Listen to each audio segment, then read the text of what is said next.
여러분 지난 한 주간 잘 지내셨습니까? 5월 가정의 달이고 가장 아름다운 그러한 계절이 있는 달인데 여러분 가정에 또 여러분 사업과 직장과 여러분들이 살아가는 모든 삶에 하나님의 은혜가 충만하기를 바랍니다. 저희 교회 지난 주일에 이어서 오늘까지 항존지 선거를 진행하게 되죠. 그래서 저도 그와 관련된 설교를 드리고 있는데 지난 주일에 제가 장로와 관련된 설교를 드렸습니다. 정확하게는 우리 장로가 두 경우라고 말씀드렸죠. 가르치는 장로인 목사, 그리고 치리하고 다스리는 우리가 흔히 말하는 일반적인 장로 말씀을 드렸고, 오늘은 안수집사 그리고 권사에 대한 말씀을 드리도록 하겠습니다. 자, 집사 직분의 유래가 사도행전 6장에 보면 나오죠. 당시에 예루살렘 초대교회가 굉장히 컸습니다. 순식간에 부흥했죠. 설교 한 번, 예배 한 번에 3,000명, 2,000명, 몇천 명씩 회심하는 역사가 있었는데요. 자, 이렇게 부흥하던 중에 큰 일이 발생을 했습니다. 그 존 스토트 목사의 주석서를 읽어보면 교회를 흔드는 마귀의 역사다, 이렇게 설명을 하게 되는데, 그 하나가 무엇이냐면요. 그게 무엇이었냐면은 헬라파 유대인 출신의 과부들이 매일 전달이 되어야 되는 구호품을 받지 못하는 일이 발생을 해요. 그래서 교회 안에 원망을 사게 되는데요.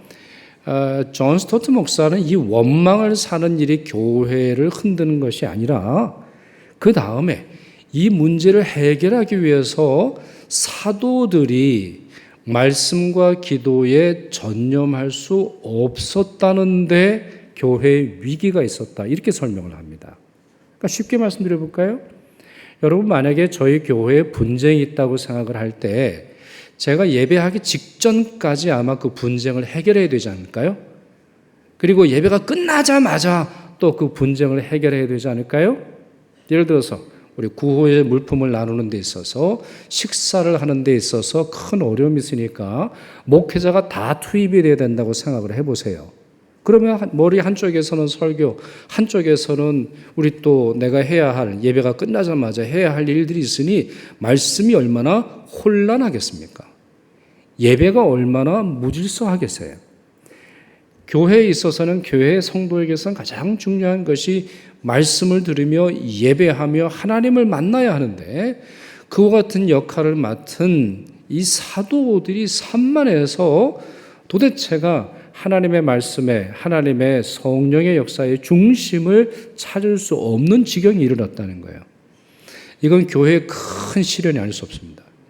여러분, 교회 안에는 원망도 있고 주장도 있고 나눔도 있고 회의를 통해서 하다 보니 큰 소리도 날 수 있습니다만, 가장 중요한 핵심은 뭐예요? 예배가 든든히 서 있어야 돼요. 예배까지 흔들리면 그 교회는 심각한 거예요. 그러니 사실 여러분, 예배를 드리기 앞서서 모든 싸움을 중단해야 되는 거고, 예배만큼은 거룩하게 드리실 수 있기를 바랍니다. 오늘 예배 드리러 오실 때 부부싸움 한 분은 안 계시죠? 제가 지금 표적 설교하는 건 아니죠? 네. 그러니까 예배하러 오셔서 혹시나 부부싸움을 하셨더라도 딱 예배당에 들어오시면 휴전, 우리 그만 싸운다, 그만 싸운다, 이렇게 하시고 예배에 집중하셔야 되는 거예요. 자, 이 문제를 해결하기 위해서 사도들이 제안을 해요. 집사를 세웁시다, 이렇게 제안을 하게 되는데, 예루살렘 교회 교인들이 사도들이 제안한 대로 7명의 집사를 선택하고 그들에게 구제 사역을 맡깁니다. 구제 사역을. 이때로부터 이제 집사님들이 교회 안에 있는 구제, 봉사, 그리고 전도하는 사역을 책임지게 되는데요.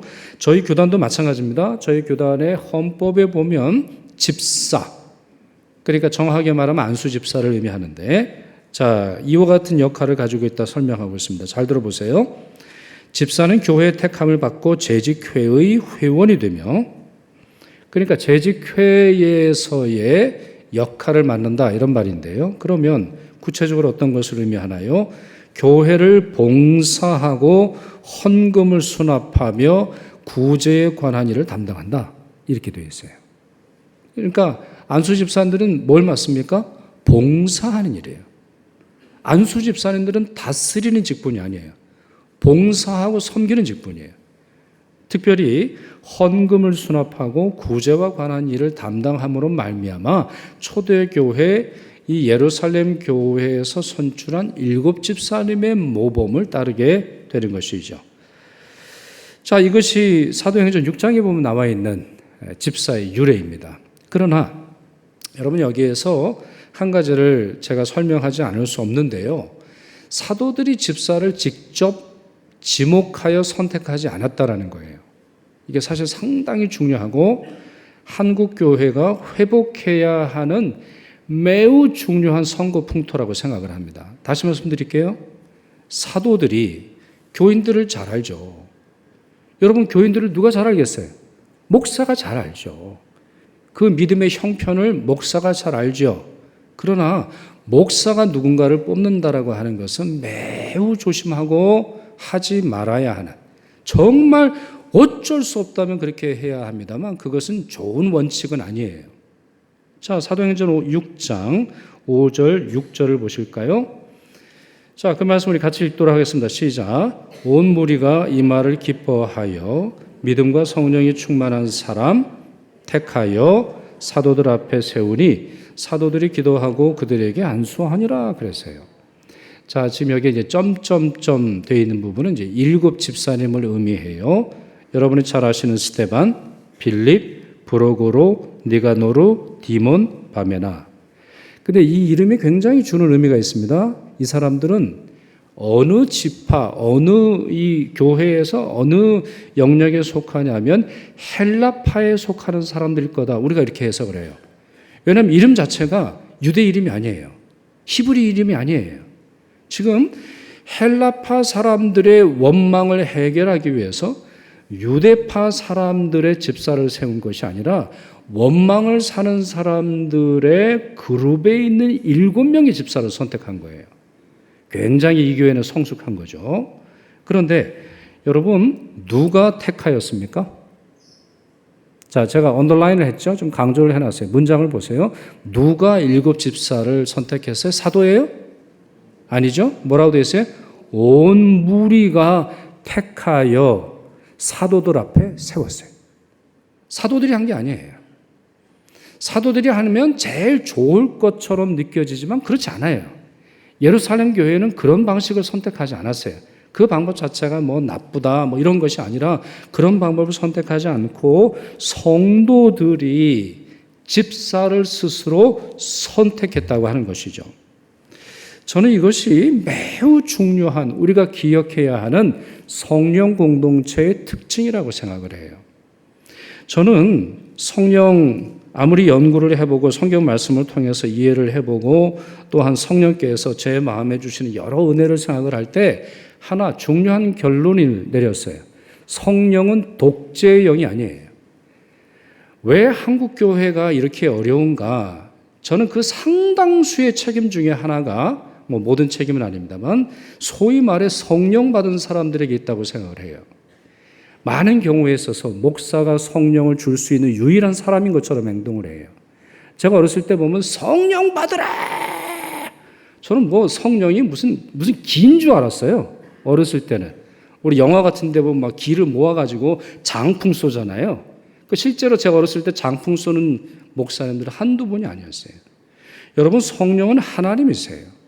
성령은 독재의 영이 아니세요. 성령은 담임 목사를 통해서만 받는 게 아니에요. 성령은 자유로운 분이세요. 성령은 각 사람에게 임하기를 원하시지 목사의 사람들만 주려고 하시는 것이 결코 아니에요. 근데 한국교회 전통이 뭐예요? 목사의 사람, 목사를 지지하고 목사가 사랑하고 목사 안수받는 사람만 성령 받는 것처럼 가르쳤어요.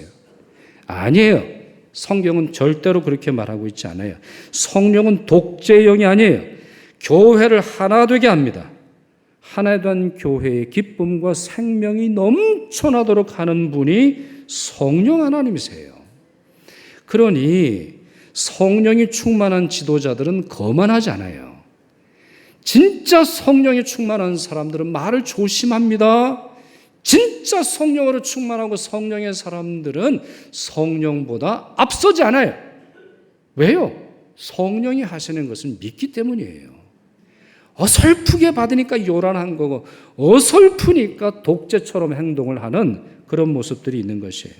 이것은 교회도 마찬가지입니다. 어설프게 성령이 충만하니까 교회가 요란한 거예요.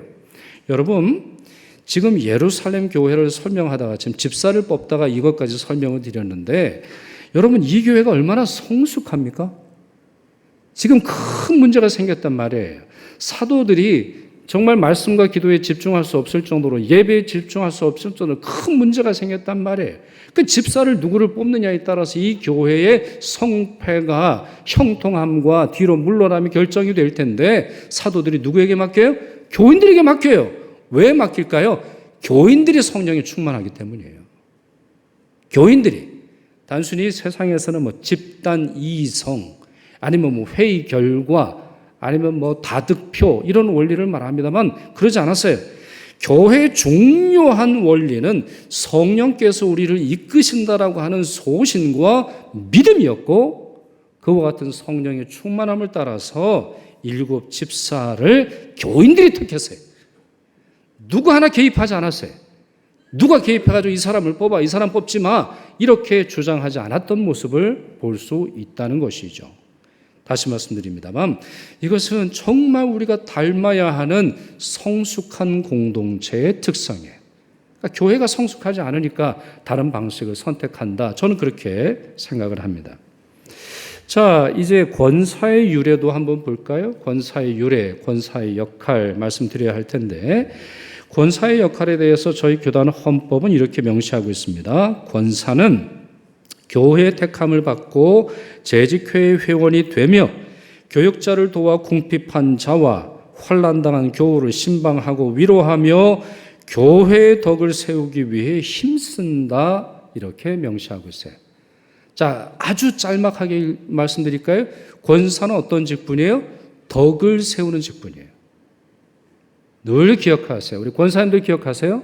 우리 시무권사님들, 은퇴권사님들, 명예권사님들 기억하세요? 여러분들로 말미암아 교회의 덕을 쌓으셔야 돼요. 여러분들의 기도를 통해서 덕을 쌓으셔야 돼요. 여러분들의 봉사를 통해 덕을 쌓으셔야 돼요. 여러분들이 교회에서 일하심으로 말미암아 덕이라고 하는 열매가 맺혀져야 하는 것이죠. 자, 권사라고 하는 단어는 성경에 나오는 단어는 아닙니다만 이제 권하다, 우리 이제 권하다라고 하는 말은 나옵니다. 권사라고 하는 단어가 직접적으로 성경에 나오는 것은 아닙니다만 디모데전서에서 그 근거를 찾아볼 수 있어요. 바울이 디모데전서 3장에서 장로의 자격을 설명하고 집사의 자격을 설명한 후에 11절에 이렇게 설명합니다. 같이 한번 읽도록 하겠습니다. 여자들도 이와 같이 정숙하고 모함하지 아니하며 절제하며 모든 일에 충성된 자라야 할지니라 그랬어요. 자, 여기서 이제 여자들이라고 하는 말이 나옵니다. 일반적으로 우리 세 가지 경우를 해석합니다. 첫째, 집사님들의 부인일 거다. 둘째, 여자 집사님들일 거다. 셋째, 아니다. 이 두 경우가 아니라 여성들에게만 해당되는 독특한 직분을 의미할 거다. 이렇게 해석을 해요. 과거에는 첫 번째 해석이 주류였던 것 같아요. 과거에는 무슨 말입니까? 집사의 부인도 제발 좀 조심하세요. 직분자의 부인도 직분자의 가족도 조심하라고 하는 그런 말로 이제 해석을 했어요. 그래서 한국교회 전통 중에 하나는 뭐냐면요. 직분을 받으시는 임직하는 날 배우자가 뒤에 이렇게 서는 거예요. 근데 다른 경우는 거의 그런 경우를 찾아볼 수 없어요. 다른 나라에 있어서는 제가 모든 나라를 다 아는 건 아닙니다만 그럴 정도로 한국에 있어서는 부부의 역할을 굉장히 중요하게 이제 생각을 하는데 최근에는 이 본문을 그렇게 해석하는 경향보다는 이거는 여성들에게 해당되는 독특한 질문일 거다 이렇게 설명을 합니다. 저는 그것이 맞다고 생각을 해요. 이 디모데전서 3장의 여러 문맥들을 살펴보고 내용들을 살펴보면 이건 부인들에 대한 내용이 아니에요. 왜요? 장로들에 대해서 부인과 관련되어 있는 내용이 없어요. 집사와 같이 집사에 대해서 설명을 하다가 지금 이 본문이 있는데, 그런 점에서 여기서 나오는 여자들은 우리가 생각하는 권사의 직분을 의미한다, 이렇게 해석하는 것이 옳습니다. 자, 그러면 누가 집사가 될 수 있고 누가 권사가 될 수 있을까요? 또 부족하다면, 부족하죠. 부족하면 선출이 된 이후에 어떤 이상적인 닮아가야 하고 추구해야 하는 그러한 직분자의 모습은 무엇일까요? 사도행전 6장 3절 보시죠. 같이 읽습니다. 형제들아, 너희 가운데서 성령과 지혜가 충만하여 칭찬받는 사람 7을 택하라. 우리가 이 일을 그들에게 맡기고, 이렇게 설명을 하고 있습니다. 자, 중간에 있는 내용이 아주 중요하죠. 어떤 분이 좋은 집사 후보자입니까? 첫째, 뭐가 충만해요? 성령이 충만해요. 둘째, 지혜가 충만해요. 셋째, 칭찬받아야 돼요. 자, 설명을 한번 드려보겠습니다. 성령 충만이 먼저 나오는데요. 엄밀히 말해서 초대교회에서는 이건 직분자의 자격 요건이 아니에요. 무슨 말씀입니까? 집사에게는 성령 충만함을 요구하고 집사가 아닌 사람은 성령 충만하지 않아도 된다고 가르치지 않아요. 말씀을 볼까요? 예를 들어서 여러분 들어보세요. 에베소서 5장 18절 보시면 사도 바울이 오직 성령으로 충만함을 받으라, 이렇게 명령하고 있어요. 오직 성령으로 충만함을 받으라, 이렇게 설명하고 있는데, 누구에게 한 말일까요? 누구에게? 목회자나 선교사나 직분자에게 한 말이에요? 아니에요. 교인 전체에게 설명하고 있는 거예요. 에베소 교회 전체 교인들을 향해서 여러분들은 성령 충만해야 합니다. 성령 충만 받으십시오, 권유하고 있는 거예요.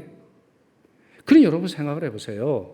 성도가 성령 충만한데 직분자가 성령 충만하지 않는 경우가 있다면 이거 힘든 경우예요. 이거는 특별한 자질을 얘기하는 게 아니에요. 직분자는 성령 충만함이 항상 있어야 하는데, 어쩌면 이것은 참된 성도로 항상 사십시오, 이 말과 큰 차가 없는 겁니다. 그렇다면 성령 충만은 무엇일까요? 성령의 임재와는 다릅니다. 성령이 내 안에 계시다라는 것과 성령이 충만한 것은 달라요. 비유로 설명을 들어볼까요? 여러분, 풍선이 있다고 생각을 해보세요. 자, 풍선이 있는데 그 안에 바람을 넣지 않으면 작은, 그냥 뭐랄까요, 고무로 만든 어떤 요만한 조그만한 고무 덩어리라고 볼 수 있죠. 그런데 그 안에 공기를 넣으면 어떻게 됩니까? 아주 커지고 원래 풍선의 모양이 드러나는 거예요. 거기에 뭘 넣으면은, 가벼운 걸 넣으면은 하늘로 올라가기도 하고, 거기에 뭔가를 채워 넣으면, 물을 넣으면은 물이 그 가운데 충만하게 되는 거예요. 그게 성령 충만함이에요. 그러니 우리가 목사가 되었다, 장로가 되었다, 집사가 되었다, 우리가 권사가 되었다, 우리가 선교사가 되었다, 우리가 교사가 되었다는 게 중요한 게 아니에요. 우리 안에 성령이 충만해야 우리의 됨됨이가 비로소 의미를 밝히는 겁니다. 또 하나 예를 들어볼까요? 여러분, 돛담배 있잖아요. 돛담배. 요즘에는 그런 배가 거의 없습니다만 돛담배가 있다고 생각을 해보세요. 어떻게 갑니까? 어떻게 전진하죠? 바람이 불면은 쫙 그거를 이제 배가 끌고 가야 되는데, 그러니 돛을 펴고 바람의 힘을 받아들여야 되죠. 성령 충만은 그와 같은 거예요. 그래서 성령 충만하는 사람이 하는 역할은 달라요. 똑같은 일을 해도, 똑같은 설교를 해도, 똑같은 봉사를 해도, 똑같은 섬김을 해도, 똑같이 주방에서 밥을 푼다 할지라도 하는 역할이 다른 거예요. 그러니 집사를 선택하는 데 있어서 그 자격 요건 중에 첫 번째가 성령 충만하라는 거예요. 그러니 항상 충만하지 못하니 참 이것이 우리에게, 모든 직분자들에게 기도의 제목이 되는 것이죠. 늘 봉사하기에 앞서서 성령 충만, 하나님 성령으로 충만하게 하소서, 이렇게 우리가 기도하고 간구해야 되는 것입니다. 둘째는 지혜입니다. 지혜예요. 지혜도 충만해야 합니다. 성경에서는 성령이 주시는 놀라운 은혜 중에 하나가 지혜입니다. 이거는 사람의 꾀나 사람의 생각이나 사람이 고안해내는 말이나 어떤 주장과는 다른 것인데, 여러분 집사를 세워야 했던 이유를 한번 다시 떠올려 보세요. 얼마나 지혜가 필요했을까요? 자, 구제하는데 한쪽에 있는 사람들이 자꾸 누락이 되었단 말이에요. 그래서 구제를 맡겼는데 실제로 여러분 이분들이 해야 하는 일이 뭐겠어요? 음식을 사고 배달하면 끝나는 일입니까? 아니에요. 사람들을 만나라는 거예요. 사람들을 만나서 지금 원망하는 사람들의 마음은 다독거려 주고, 교회 안에서 원망은 잠재워주며 누구의 말이 옳고 누구의 말이 그르며 또 한쪽 편에 서지 않고 중심을 바로잡는데 무엇이 필요해요? 지혜가 필요한 거예요. 단순히 사람들의 말을 옮기고 사람들의 말을 듣는 걸로 끝나는 것이 아니라 그 가운데서 어떻게 위로할지, 그 가운데서 내가 무엇을 해야 할지, 어떻게 재정이 흘러가도록 해야 할지 지혜가 필요한 거예요. 세속적인 지식이 아니라 성령께서 주시는 지혜를 통해서 사람들의 마음까지 살피라고 지혜를 요청하고 있는 것이죠. 셋째가 칭찬받는 사람인데, 사실 이 부분에 대해서는 많은 분들이 잘못 해석을 하는데요. 헬라어 성경을 보면 마르뚜레오 이렇게 되어 있어요. 원문에 보면 마르뚜레오. 근데 이 마르뚜레오, 이 동사적인 표현의 명사형을 보면 두 가지입니다. 첫째는 증인이고 두 번째는 순교자예요. 그래서 영어에 보면 martyr라고 있습니다. martyr, 이제 순교자인데 이 헬라어 단어에서 왔어요. 그러니까 다시 보세요. 칭찬받는 사람이라고 하는 이 말은 사람들에게 인기를 받는 사람들을 뜻하는 게 아니에요. 되게 우리가 이제 선거를 하다 보면 이제 인기 아니면 사람들이 좀 그래도 알아야죠. 알아야 이제 투표를 하니까 그거는 이제 어쩔 수 없는데, 인기 투표하는 걸로 생각을 하시는데 그거 아니에요. 마르뚜레오, 무슨 말입니까? 내면의 신앙에 외적 증거가 있는지 보라는 거예요. 성령에 충만했습니까? 그러면 성령 충만함에 열매가 있는지 보라는 거예요.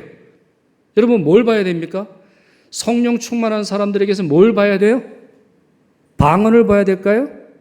노 아니에요. 많은 분들이 성경을 아주 이상하게 해석을 하는데, 방언은 성령의 은사이지 성령의 열매가 아니에요. 그럼 성령의 열매는 뭐예요? 성령의 열매 탑3, 사랑과 희락과 화평과 자비와 양선과 충성과 온유와 절제와 오래참, 이게 성령의 열매예요.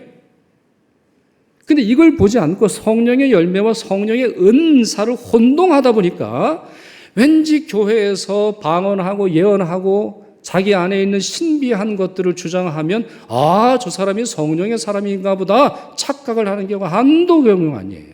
아니에요. 성령은 분명히 성령의 열매를 이야기하고 있는 거예요. 지금 이 본문은 그것을 의미하는 겁니다. 마르뚜레오를 보라는 거예요. 저 사람이 정말 지혜로운 사람인지 보라는 거예요. 아니면 똑똑한 척 하는지 보라는 거예요.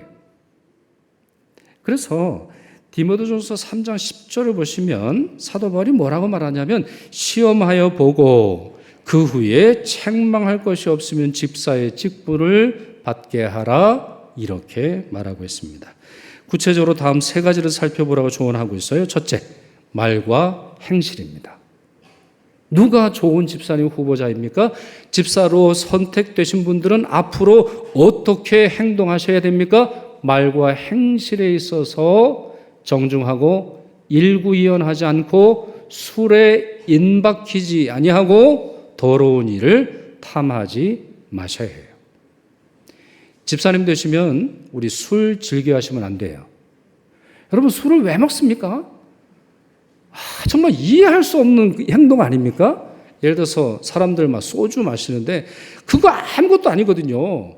그냥 알코올에 맛 넣고 물 집어넣은 게 그게 그 소주거든요. 뭐하러 그걸 마시는지 모르겠어요. 뭐하러 그거 먹느라 저기 멀리까지 가서 수만 원, 수십만 원 써가면서 그거 행복하는지 모르겠어요.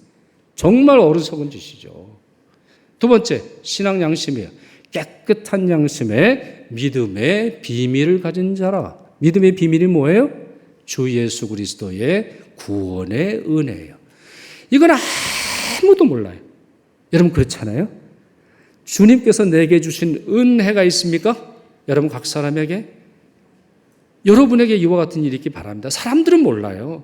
사람들은 내 안에 있는 비밀을 몰라요. 내가 얼마나 예수를 좋아하고 예수께서 나를 얼마나 사랑하시는지 그거는 오직 나만 아는 거예요.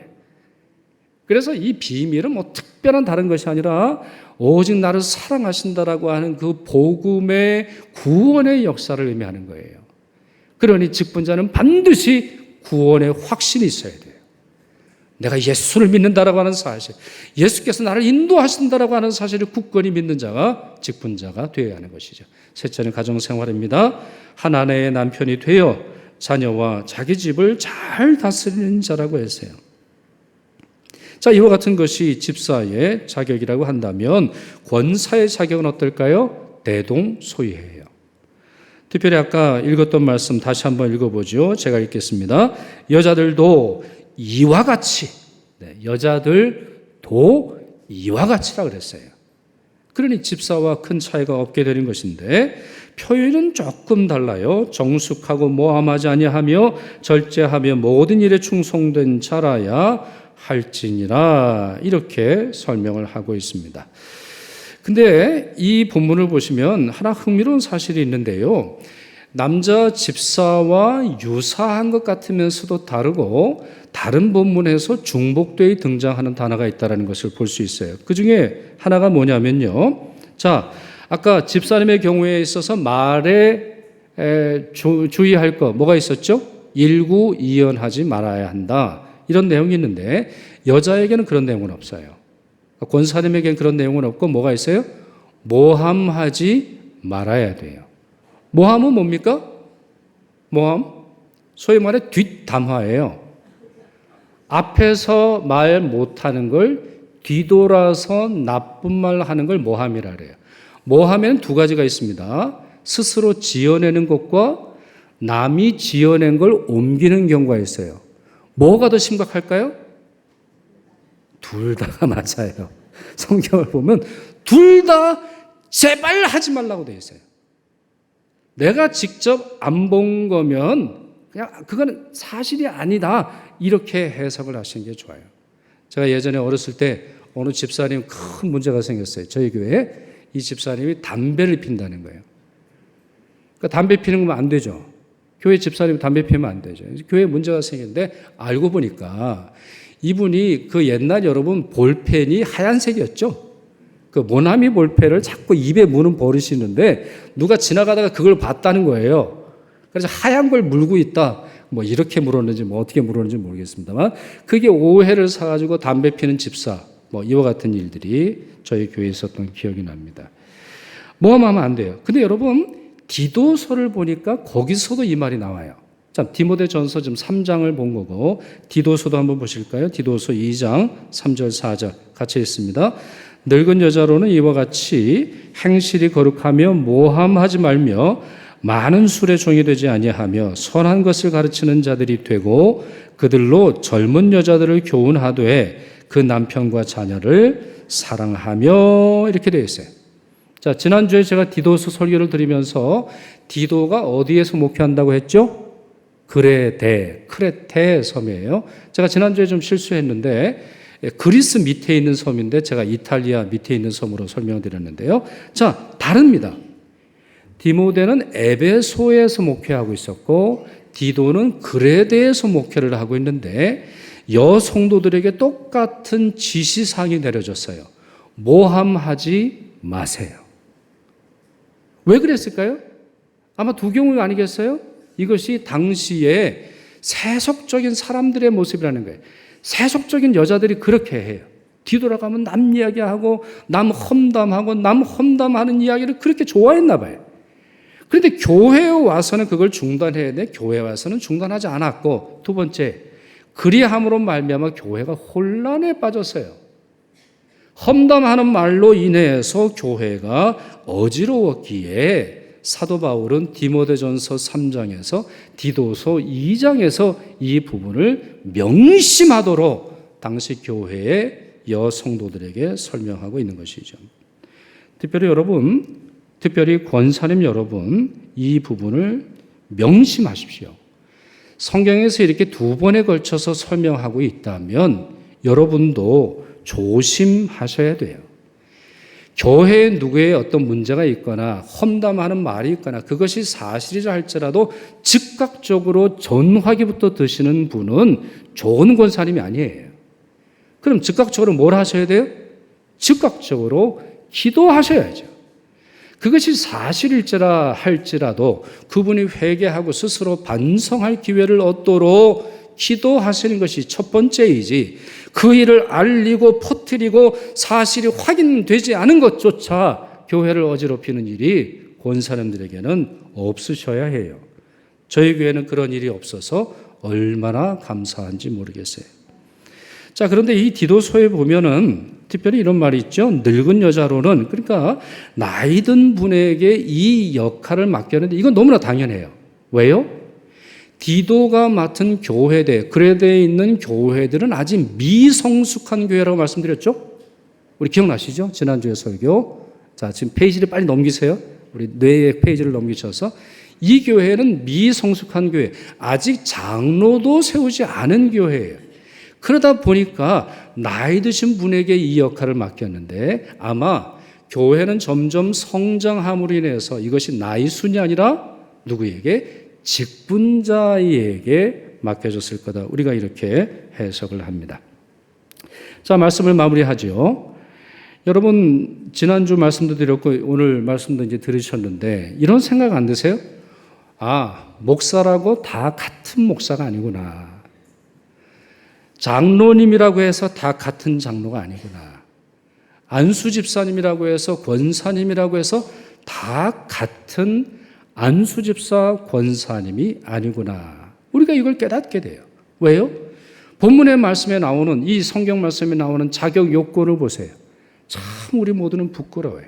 직분자 우리 모두가 부끄럽고 우리 모두가 정말 내 수준, 내 하는 능력, 내가 하는 말, 내가 하는 행동으로 아유 나는 그 일에 적합한 사람입니다. 손들고 주장할 만한 사람들은 거의 없어요. 그런 점에서 우리 스스로 조심하고 늘 주님의 은혜를 필요로 할 뿐만 아니라 지난주도 말씀드렸죠. 조금 모자라도 격려해 주는 게 좋은 거예요. 조금 모자라도 내 기준으로 봐서는, 성경의 기준으로 봐서는 저 사람이 무슨 장로감이야, 저 사람이 무슨 집사감이야, 저 사람이 무슨 권사감이야, 이렇게 그 사람의 흠을 파르면 끝도 한도 없는 거예요.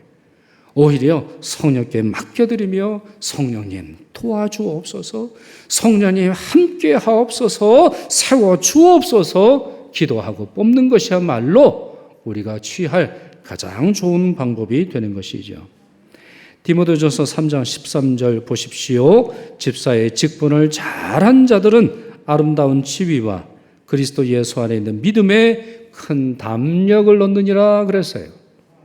집사의 직분을 잘한 자들, 장로의 직분을 잘한 자들, 권사의 직분을 잘한 자들, 목사의 직분을 잘한 자들, 성가대의 직분을 잘한 자들, 주방봉사, 주차봉사, 또한 여러 우리 카페 봉사를 비롯해서 모든 봉사, 비록 사람들에게 드러나지 않는다 할지라도 자기의 직분을 잘 감당한 사람들은 주님이 알아주십니다.